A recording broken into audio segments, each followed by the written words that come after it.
समझ नहीं आ रहा अपने सैलरी इंक्रीमेंट का क्या करूं। बेटा इतना क्या सोच रहा है? अपने म्यूचुअल फंड्स के एसआईपी का टॉप अप करा ले। This is the right time. क्या? समझ में नहीं आया। बेटा इतना क्या सोच रहा है? अपने म्यूचुअल फंड्स का एसआईपी टॉपअप करा ले। This is the right time. अब समझा।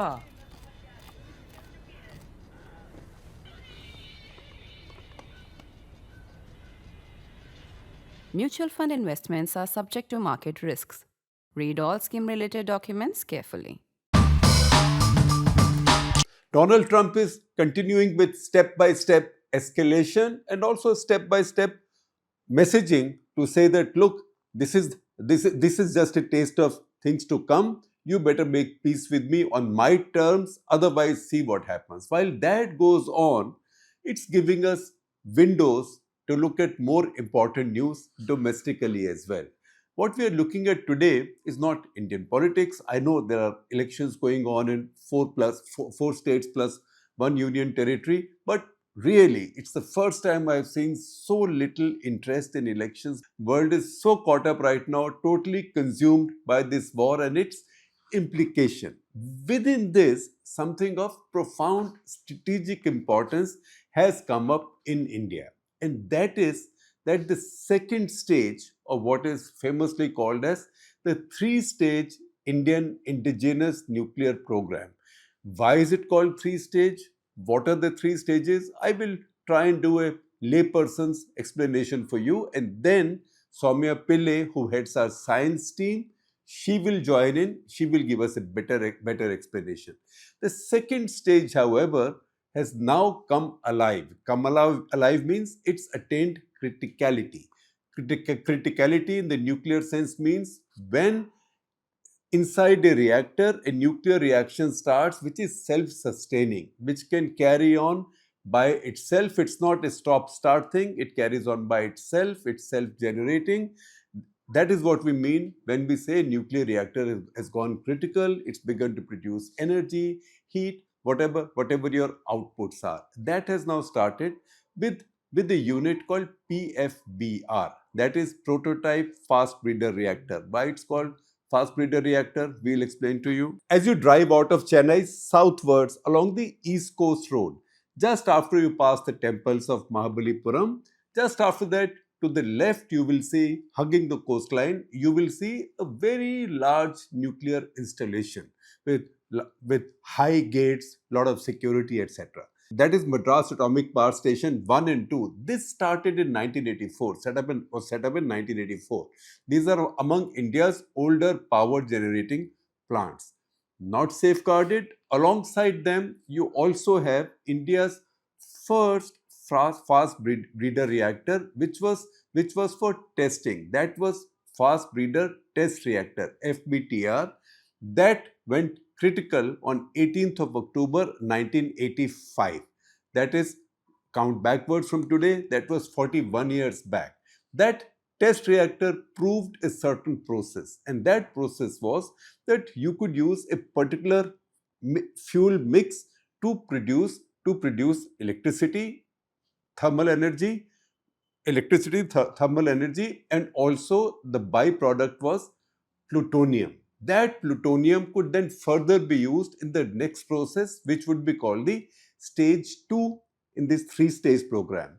That stage 2 has now come to fruition. That's now become effective with the prototype fast breeder reactor going critical now. That will produce about 500 megawatts of power. So it's a bigger one.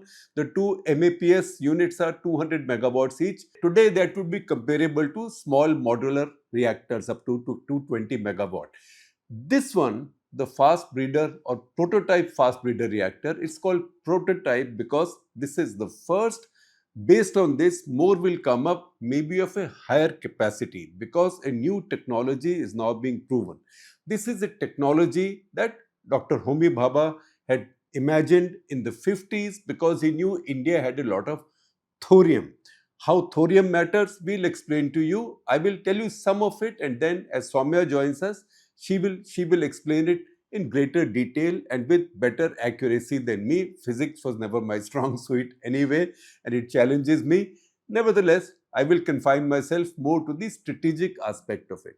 This second stage, the first stage produces plutonium. The second stage will produce another kind of fuel, that will be uranium 233.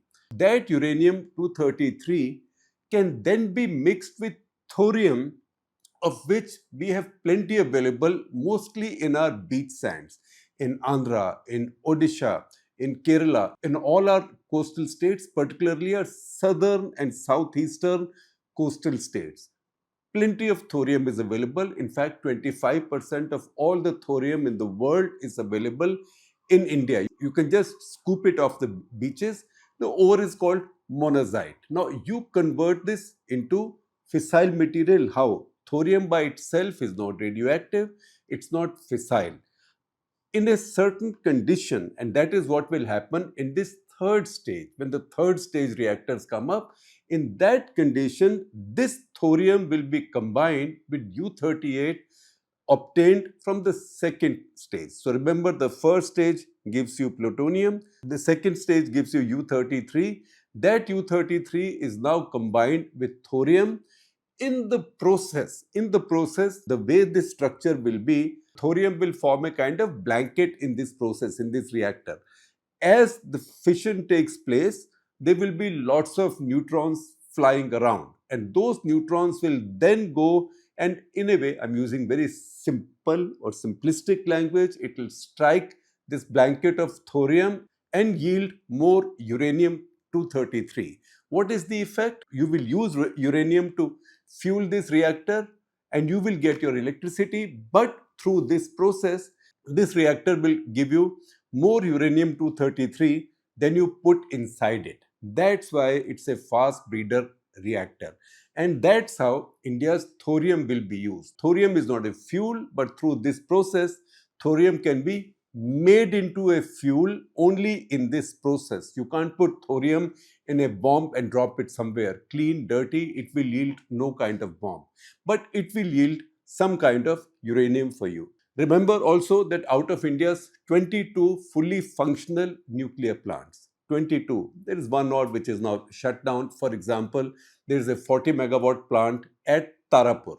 Tarapur is the home of India's weapons grade plutonium, because the first reactor that was built there, that is a 100 megawatt reactor, Dhruva, that's given basic plutonium, the first supply of plutonium for Indian nuclear weapons program. It yields about 20 to 25 kilos of plutonium every year. That was the premier source, the first source. Then a few more unsafeguarded plants have come up. And now, after the Indo-US nuclear deal, India has carried out a clear separation of what is civil and what is military. So what is civil is put under full scope IAEA safeguards. Thank you very much. What is military is clearly demarcated. It is called military, so no ambiguity remains. And that is something that actually works towards improving safety in these plants. Because if you continued on in this messy situation where nobody knew what was secret and what was civil or public, then lots of confusion could take place. That is now over. At this point, India has 12 plants which are fully safeguarded under IAEA safeguards and 10 others which are not. And some of these are sizable plants, Madras plants, for example, also some plants in Kaiga, in Karnataka, those are also bigger plants. All of these plants can produce weapons grade plutonium for India's weapons program. India is also stockpiling quite a bit of non-weapons grade plutonium. It can be used in the course of time, but right now it is just there because India is not building thousands of nuclear weapons. Also, for that plutonium to become weapons grade, it has to go through other processes. We are not going there right now. We are just telling you that India's ambitious program that goes back 70 years of converting its beach sands into a nuclear fuel has now moved another step forward. It's not as if the third step will take place tomorrow. That will take time. And before you can build reactors of larger sizes, to truly realize the potential of this thorium reserve will still be a long time. However, if India has the target of 100 gigawatt of power by 2047, some of that will need to come from this three-step process. Now that I brought you this far, we need Soumya Pillai to join in with us. Hi, Soumya. Fast Breeder Test Reactor, FBTR. It went critical on 18th October 1985. Why has it taken us 41 more years to reach the second stage now? Thank you, Shekhar, for having me today, and especially it's such a milestone moment in India's nuclear program. So essentially what we need to understand is that I think obviously we need to be critical of why these delays have happened, but we also need to understand that we are also dealing with with a technology that is novel, and it's also very challenging. So the second stage of the nuclear program, which has the PFBR, which is the fast breeder reactor, it uses sodium as a coolant. Across the world, we have seen that there have been countries who have started experimenting with this technology much before India. Like we had Japan, we had France, South Korea also. Yes, South Korea. We had the US, of course, which also joined the list of countries. But the biggest challenge that all of these countries have faced is to handle sodium as a coolant, because sodium is extremely, extremely volatile. It reacts extremely fast with air and water. In the like liquid sodium, yes, molten sodium, which is used as a coolant in these reactors. But we need to be extremely careful. This is a point where most countries have abandoned the program, but India continued to experiment with this technology. We saw in Japan in the 80s that there was an accident after which the program was called off. So safety has been a concern. So when you're experimenting with a technology which is this volatile, of course the challenges become much larger. But India's compulsion or India's urgency or India's need to persist with this program comes from two factors, two sides of the same coin. One, that India hardly has any uranium. At this point, India mines about 500 tons in a year, if at all. That's out of a total global output of about 60,000 tons. So India has less than 2% of the global output in a good year. So very little uranium. So you can import uranium and run your nuclear plants. But one, you will be dependent on imports. And second, those will have to be safeguarded. That is the law. Otherwise, nobody can export it to you. That is part of the non-proliferation regime. And the second thing, or the other side of the same coin, is that while India has hardly any uranium, India has plenty of thorium. Thorium does not become uranium like that. You can't put it through a process and it becomes uranium. It is not a fuel. It is not something that can be used in weapons, but it has potential. And that is why India needed to persist with this three-stage program. So, Soumya, the tough question for you now. Explain the three-stage program.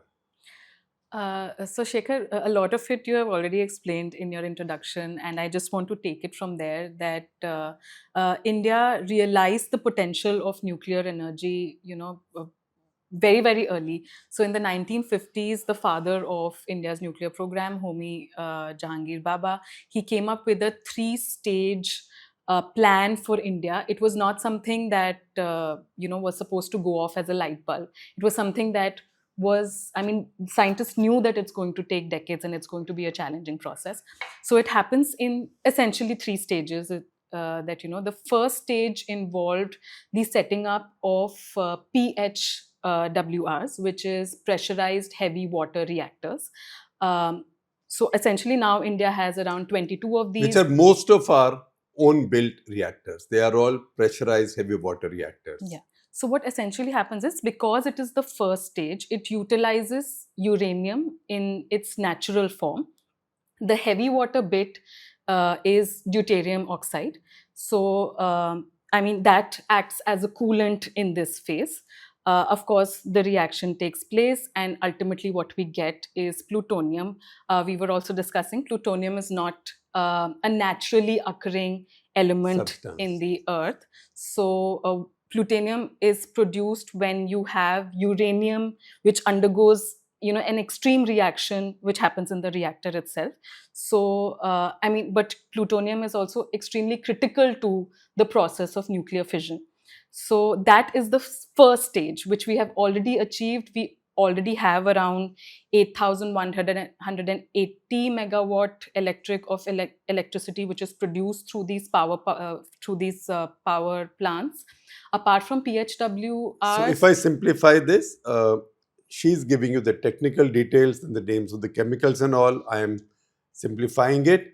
To simplify it, when you squeeze this uranium through this reaction, through this fission reaction, what comes out as a kind of a byproduct is plutonium. yes, And that plutonium is either yours if it came out of an unsafeguarded plant, or it belongs to IAEA, or you can reuse it, but for civil purposes under IAEA's watch if it comes out of an unsafeguarded plant. This three-stage program was also explained to us by Dr. Professor Anil Kakotkar, the former head of Department of Atomic Energy and one of India's topmost nuclear scientists of all times, and a man with national interest always in his heart. So he explained this. We will share a clip with you. Please look for it with the description. So, okay, from our unsafeguarded plants, we get this plutonium. Then what happens?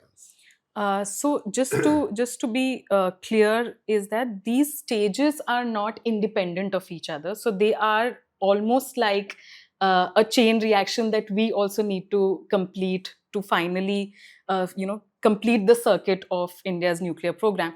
So once the first stage has been achieved, the second stage where we have achieved criticality in this, on Monday, is the PFBR. Fast breeder reactors, but since the Kalpakkam reactor is a prototype of this, that is where we have achieved criticality. So essentially what happens is that in the fast breeder reactors, you have a mix of plutonium that we have already got through our first stage. We have uranium, and there's a mixed oxide that we use as fuel. So plutonium plus uranium, oxides, which is called MOX. The fuel is called MOX. Then we have uranium-238, which acts as a blanket in the core reactor. So once that happens, the reaction takes place, and ultimately we are left with uranium-233. I also want to explain the science of it. Uranium-233 is not, again, a naturally occurring isotope of uranium. You have uranium-238, which is the most available isotope of uranium. You have uranium-235, and we have uranium-234. Since 238 is what is abundantly available, around 98% of the global availability of uranium isotope is 238. So most countries rely on 238 for it.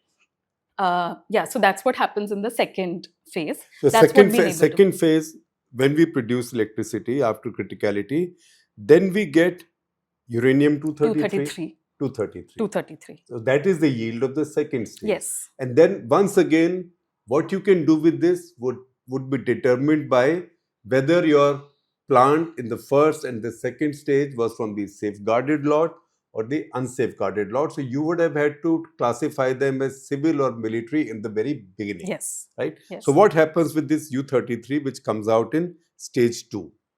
So this is where we are at right now. Our ambition is to scale this up into the third stage, which is going to be your advanced fast breeder reactors.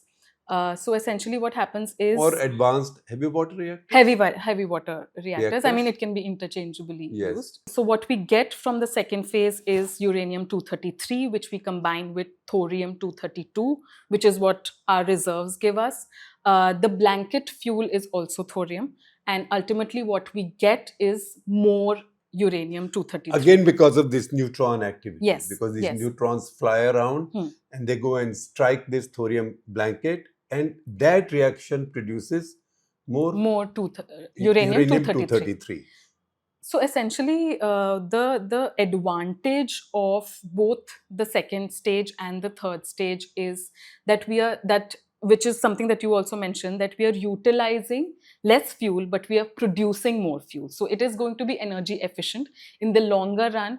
I mean, once this comes to capacity, I mean, the ultimate fuel that we are going to produce from these plants are going to be much higher than what they consume to operate it. And if this works out, then India can become energy independent Yeah. almost forever.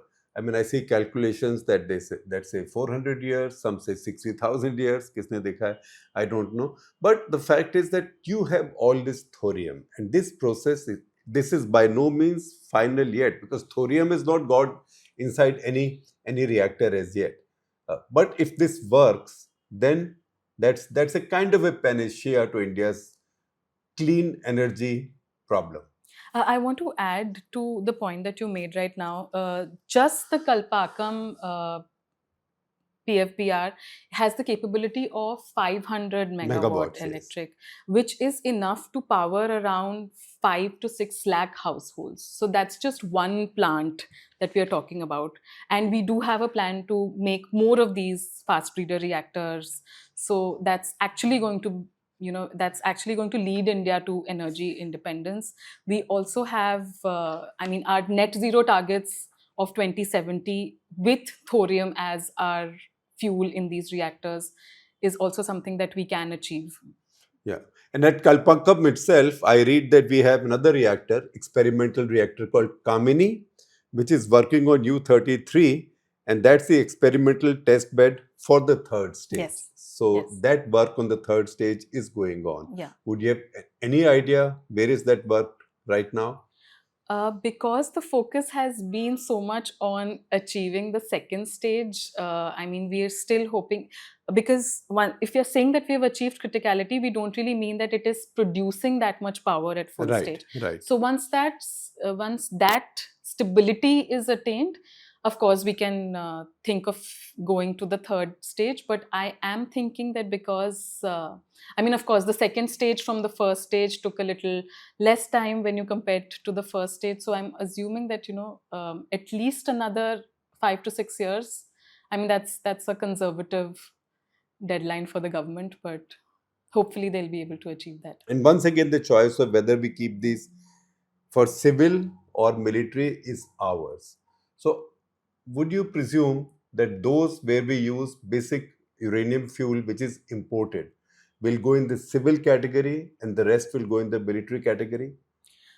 So that's the agreement that we had initially, Yes. that we did not have any other option but to abide by the international Atomic energy agencies safeguards when it came to all uranium that was imported. So that's something that for the future reactors also we will have to abide by those laws. At this point, we might think we produce about 500 tons, maybe a bit less because it's not that efficiently produced. There is a government company called Uranium Corporation of India Limited, and that does that stuff. But we also import almost 15 to 1800 tons every year.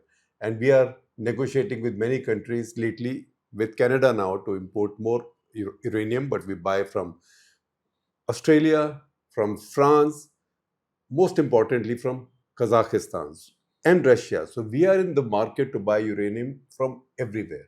So what we have available as our own for future military use will still remain quite limited. But once you start mixing thorium with that, and that produces even more uranium than you had, then you can work on that if you need to. That's a very good point, but and I think you can weigh in on this as well.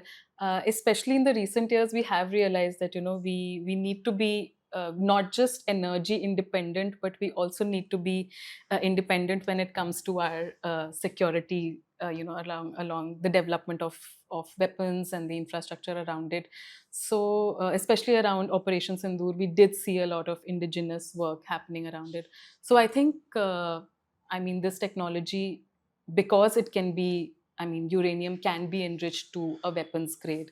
It will be extremely helpful in multiple aspects of our And you know, this is a very tricky business, and there are many sidelights as you read up more on this. For example, I told you earlier that the essential fuel, plutonium for India's first nuclear weapons, came from the Dhruva reactor, 100 megawatt Dhruva reactor in the Bark campus, Tarapur and thereabouts in Mumbai.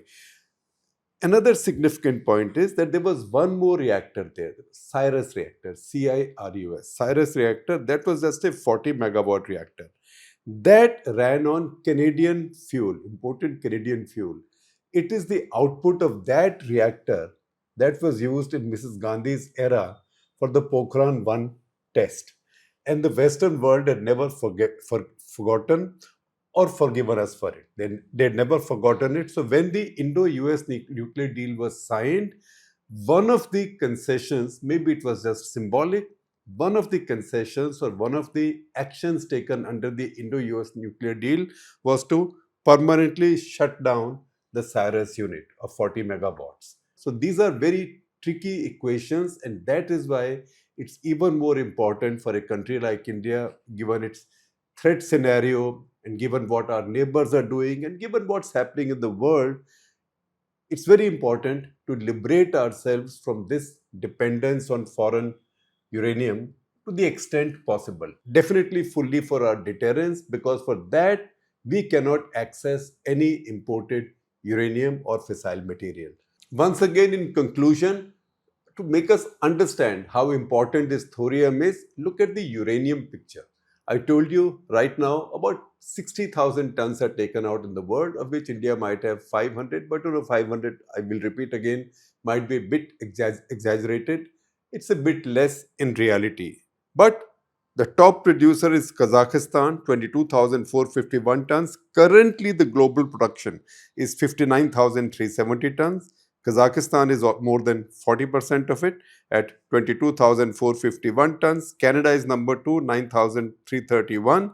Australia, 6,350. And after that, you have Russia, France, and so on.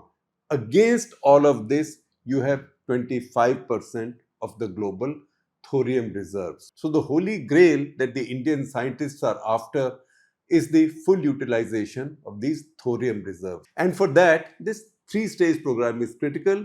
The 2 are done now. Are you fairly convinced that the technology is matured with the 2nd stage? Yeah, I mean, it is a challenging technology. It's not something that a lot of countries around the world have done. So apart from India, only Russia has a commercially operational reactor which can be compared to India's.